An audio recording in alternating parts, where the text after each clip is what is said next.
Hello, friends. I hope you are well today. I'm going to pick right up and start reading from the Gospel of John, John 9, and then I will share my Bible study notes. So, as Jesus went along, he saw a blind man from birth. His disciples asked him, "Rabbi, who sinned, this man or his parents, that he was born blind?" "Neither this man nor his parents sinned," said Jesus, "but this happened so that the works of God might be displayed in him. As long as it is day, we must do the works of him who sent me. Night is coming when no one can work. While I am in the world, I am the light of the world." After saying this, Jesus spit on the ground, made some mud with the saliva, and put it on the man's eyes. "Go," he told him, "wash in the pool of Siloam." This word means sent. So the man went and washed and came home seeing. His neighbors and those who had formerly seen him begging asked, "Isn't this the same man who used to sit and beg?" Some claimed that he was. Others said, "No, he only looks like him." But he himself insisted, "I am the man." "How then were your eyes opened?" they asked. He replied, "The man they call Jesus made some mud and put it on my eyes. He told me to go to Siloam and wash. So I went and washed, and then I could see."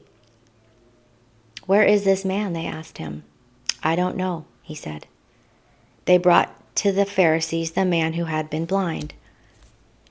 Now the day on which Jesus had made the mud and opened the man's eyes was a Sabbath. Therefore, the Pharisees also asked him how he had received his sight. "He put mud on my eyes," the man replied, "and I washed, and now I see." Some of the Pharisees said, "This man is not from God, for he does not keep the Sabbath." But others asked, "How can a sinner perform such signs?" So they were divided. But others but then they turned again to the blind man. "What have you to say about him? It was your eyes he opened." The man replied, "He is a prophet." They still did not believe that he had been blind and had received his sight until they sent for the man's parents. "Is this your son?" they asked. "Is this the one you say was born blind? How is it that now he can see?" "We know he is our son," the parents answered, "and we know he was born blind. But how he can see now, or who opened his eyes, we don't know. Ask him. He is of age. He will speak for himself." His parents said this because they were afraid of the Jewish leaders, who had already decided that anyone who acknowledged that Jesus was the Messiah would be put out of the synagogue. That was why his parents said, "He is of age, ask him." A second time they summoned the man who had been blind. "Give glory to God by telling the truth," they said. "We know this man is a sinner."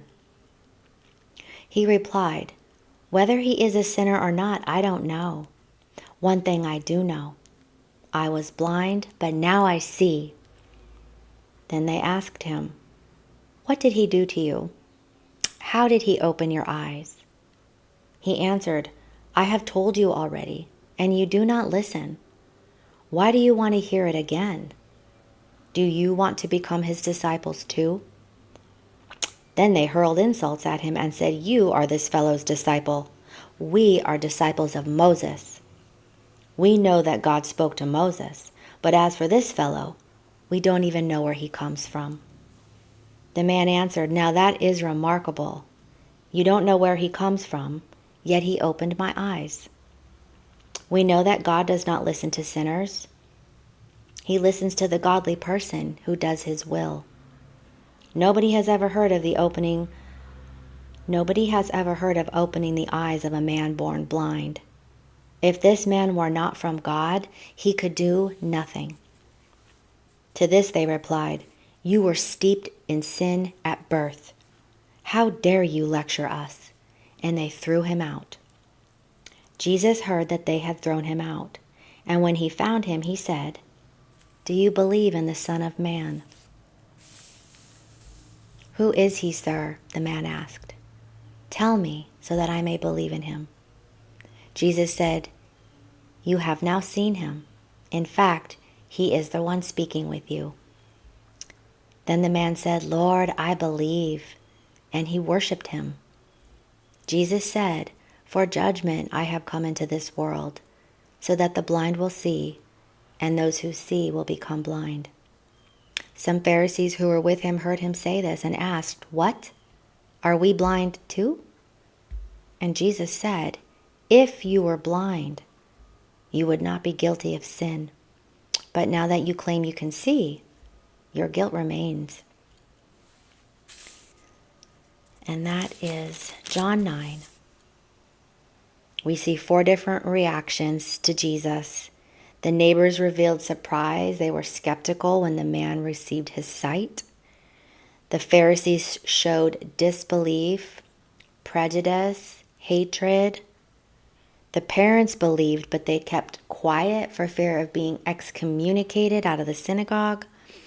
And the healed man showed consistent, growing faith. These responses are not unlike the responses of people who encounter Jesus today. Only the blind man responded to Jesus with an open and confident faith.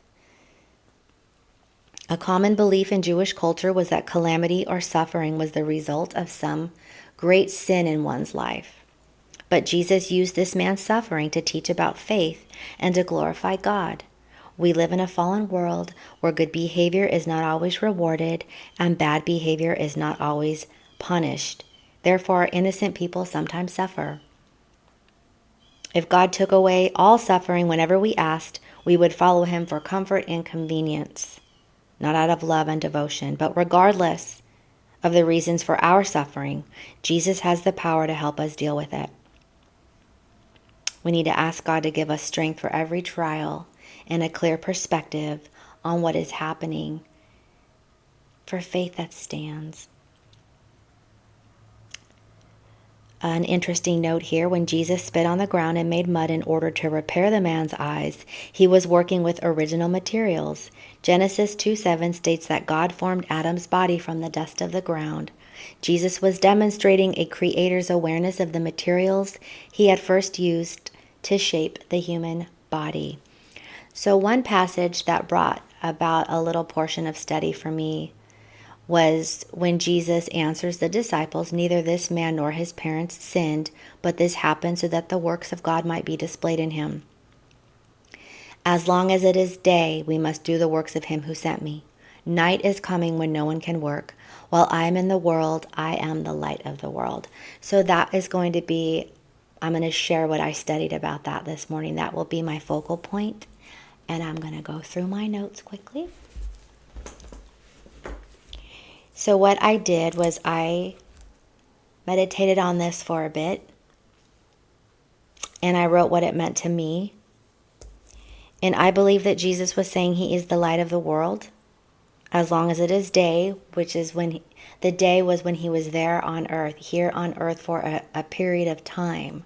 That's when the work needed to be done, while it was still day, while he was still here with his disciples, growing the ministry, healing and glorifying God, doing the works of God. While I am in the world, I am the light of the world. Night is coming when no one can work.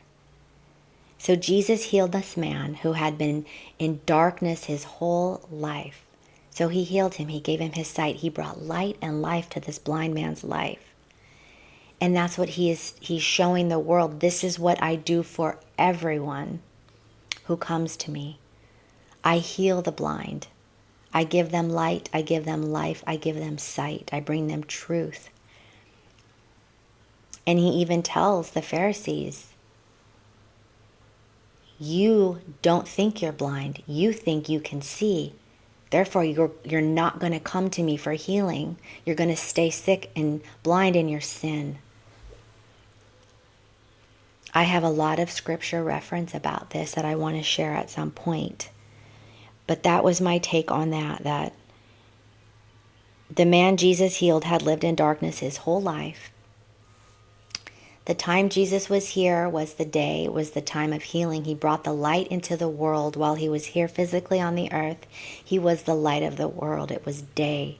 So he had to go about doing the work of the Father. because soon night would come, which means he was going to be leaving.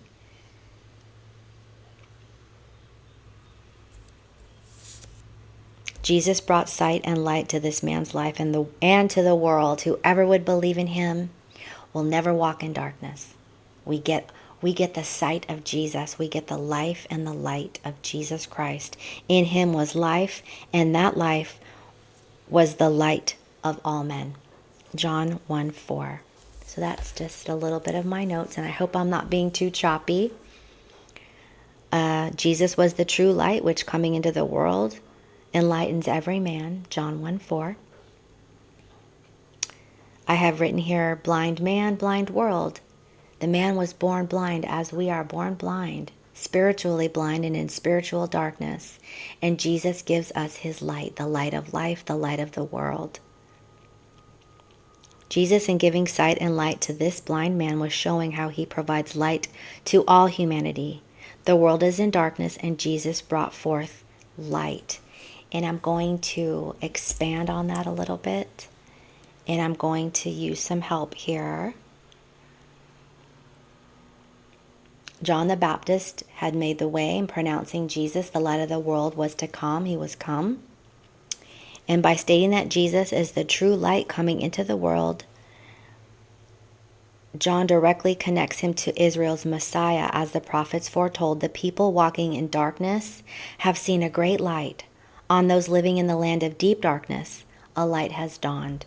That's Isaiah. I'm going to read a little bit from Isaiah 9. The people who walked in darkness have seen a great light.